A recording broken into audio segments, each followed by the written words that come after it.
Kuto? Parang yun ang pinaka wag ayo maging kuto. Ba't ba kuto? Random lang. Oo, nakalagay sa aso lang or pusa. Ganun. Pwede rin na. Garapata pala. Garapata yun, kuto sa tao. Pero pareho naman, di ba? Anong tawag sa kanila in English? Fleas, lies. Lies. Sinungaling pala sila, no? Oh, Lies eh. lies. Gusto ko lang maging kuto. Pero mabait akong kuto. Hindi ako sisip-sip na yun. Mulungi yun. Hindi ka mabubuhay nun.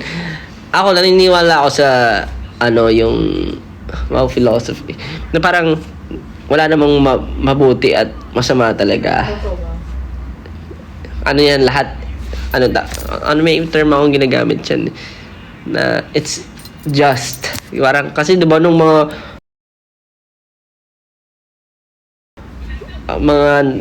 pinaano pa lang nung tao yung kumbaga ninanavigate pa lang ng tao yung buong mundo.